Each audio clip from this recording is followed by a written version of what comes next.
His company employs 1.7 million drivers. His personal net worth is over $550 million. My guest today is Lyft CEO, John Zimmer. John, it's an honor to have you here. Oh, well, thank you. Yeah, it's an honor to be here. Thanks for having me on the podcast.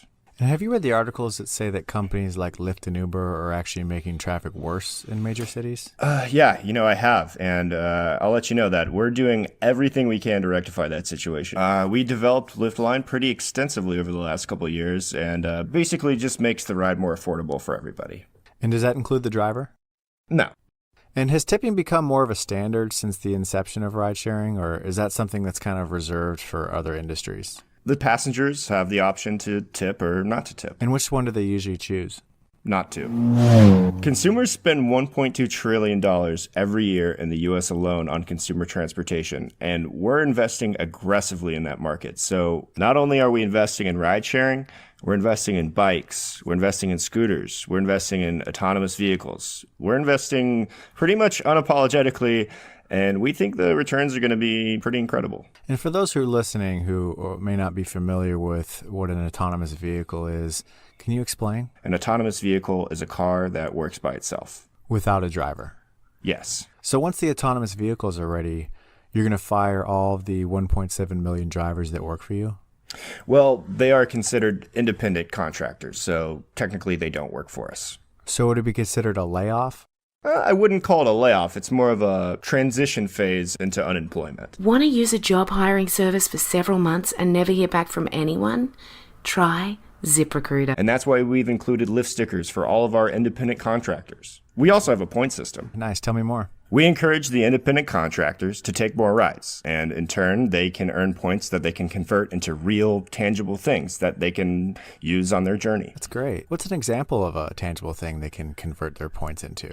Stickers. If they have to dress their vehicle up in Lyft stickers, aren't they wearing somewhat of a Lyft uniform? I would consider it less of a uniform and more of company swag. The city of San Francisco kindly reminds you that you can shoot heroin openly, but don't you dare use a plastic straw. Let's say if I called a Lyft to Nebraska right now, and some guy with a wife and kids driving for Lyft accepts the ride. He doesn't know that I'm going to Nebraska until I'm already in the car and we're on the way to Nebraska, right? That's right.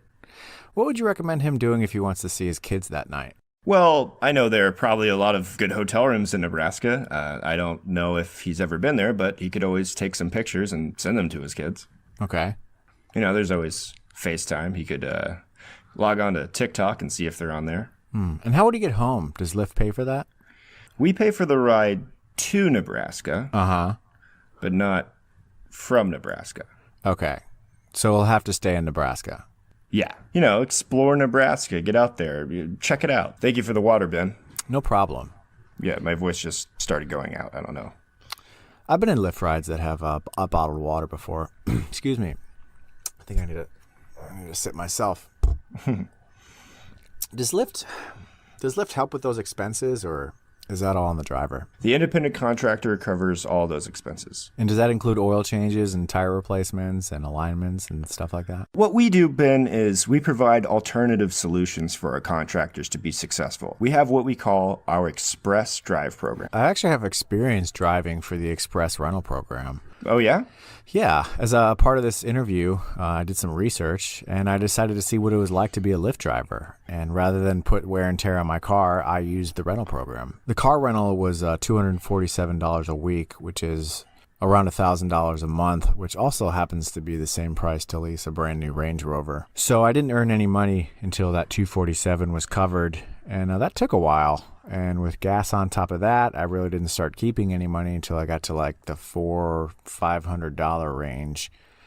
I did the math. After 20 hours of driving, doing it as a part-time job to earn extra money, my hourly rate was $4.17. I would like to point out that most of our drivers use Lyft as a part-time solution rather than a full-time job to, it's not a feed your family kind of job. Well, that's good because you'd have to have a really small family that doesn't like to eat. We're making a decision that is aligning with our shareholders to go after the long-term opportunity.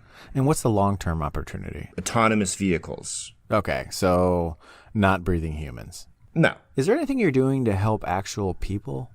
Well, our services have helped people tremendously. People of all incomes who have in the past found transportation to be more challenging. We're opening it up and making it so everyone is on a level playing field. We're always working on getting the prices of rides down. And you can get to where you need to go and still afford to go out at night and have a nice dinner, or maybe take your family to a movie. And will the driver get to go to a movie? The driver will be taking them to the movie. If you're my mom and you're watching this right now, she's a big investor. Her name's Diane.